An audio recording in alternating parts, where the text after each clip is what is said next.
Happy Thursday and welcome to your weekly briefing on SWBN News Watch. I am Chima. Thanks for joining us tonight. The death toll at a ranch owned by a Kenyan pastor accused of ordering his followers to stab themselves to meet Jesus has reached 100 and counting. Multiple media sources has confirmed.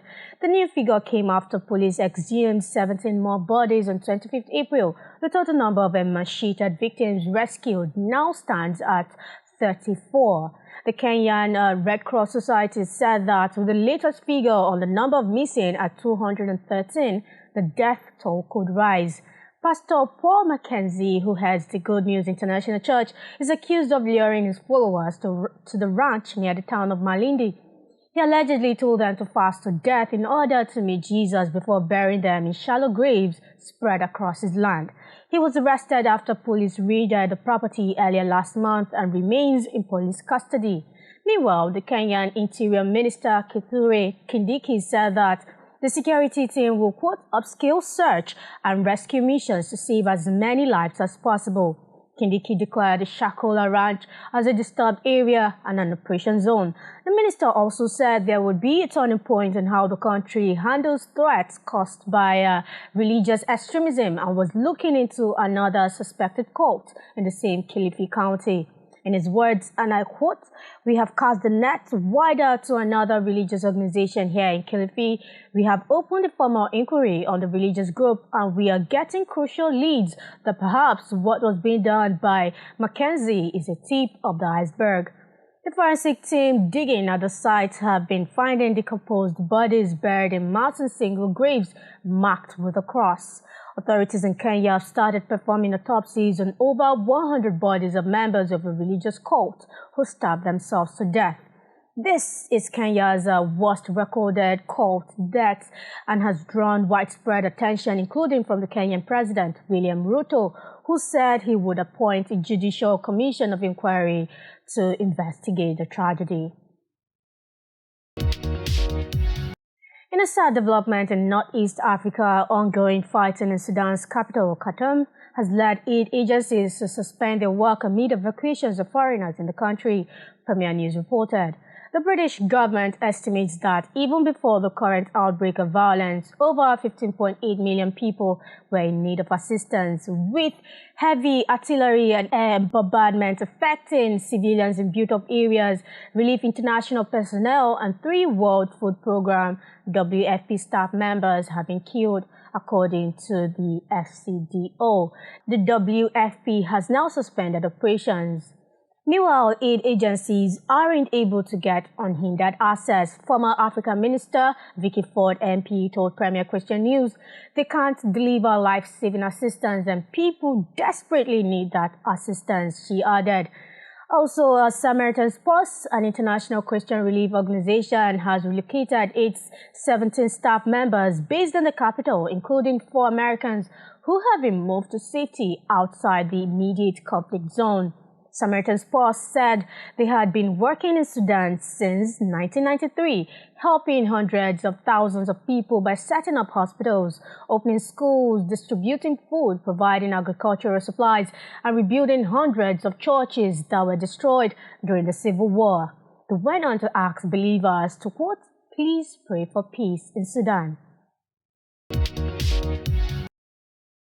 Meanwhile, in the United States, the leader of a watchdog group that monitors Christian persecution in China said he's seen echoes of the China's Communist Party's playbook in the United States, and he is worried it will get worse, Fox News reported. But Fu, president of the United States-based non-governmental Christian nonprofit ChinaAid's, said he's seen the same tactics in Western nations that the CCP uses to crack down on churches. The similarities are very, very striking between the Chinese communist way of persecution and the American leftist way of restriction and even discrimination, Fu told Fox News Digital. Fu said he has observed with concern how the left in the United States is increasingly exhibiting dictatorial attitudes both culturally and politically by censoring speech, enforcing woke culture, and not tolerating dissent.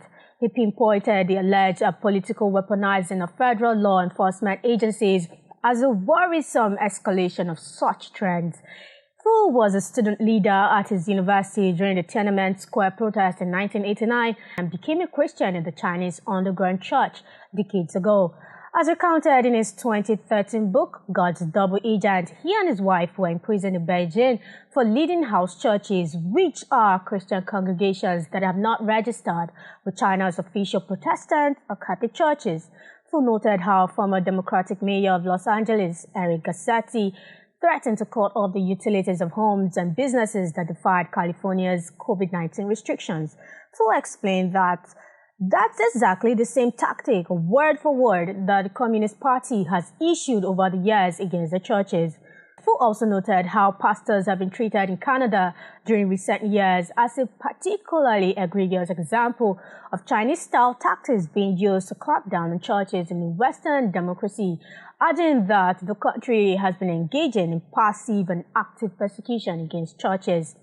He's also concerned that much of U.S. mainstream media has become the mouthpiece of one party, one ideology by twisting and even lying and using all their so-called reports to promote one ideology. Fu said big tech's clampdown on speech in the United States is also a trend he has witnessed in China, where posts from his organization have been scrubbed from Facebook. In the United Kingdom, a Christian mother who took her son's school to court for allegedly forcing him to attend an LGBTQ pride parade has lost her legal case. Premier Christian News reported that Izzy Montag had taken Hever's Farm Primary School to court for religious discrimination after she claimed that the school's head teacher had said her son could not opt out of attending the event despite the family's Christian beliefs. Following her refusal to allow her son to attend the event, Montag said the school had created, quote, hostile and intimidating atmosphere for parents who disagree with what she called LGBTQ ideologies being taught to children. The 38-year-old also said at least one other parent was told that keeping their child at home during the parade would be considered a legal breach. In his ruling, Judge Christopher Leatham dismissed the claims, arguing there was little in the parade that was inconsistent with the family's Christian beliefs. The claimants have argued that the parade and the teaching in general amount to weaponizing education to undermine parental teaching and foster the school's view. In the cold light of day, I cannot ascertain the divergence between the teaching and the Christian views, the ruling said. In short, there was no moral re-education and there was no case for exemption, he stated. Supported by the Christian Legal Center, Montag will appeal the court's decision. Montag has likened her experience to the trial of her Christian beliefs. In her words, no parent should have to go through what I and so many other parents at Hever's Farm have for wanting to protect the innocence of their children and raise them according to their own beliefs. I am a Christian and I don't believe there is anything redeeming about forcing a 4-year-old child to march among rainbow flags and sing gay anthems.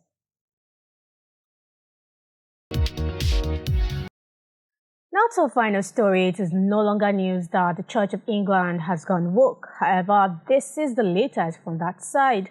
In a recent update from the Premier Christian News, the Church of England has published a new report highlighting the value of loving family relationships in all their diversity within society, stating that there is no ideal family model.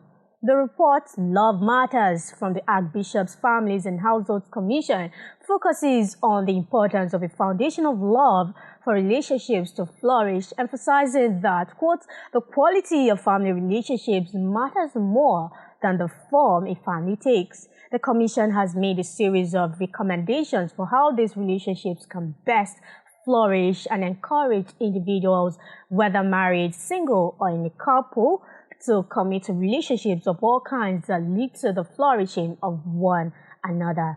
It calls on institutions, particularly the government and the Church of England, to prioritize family life in its decision-making.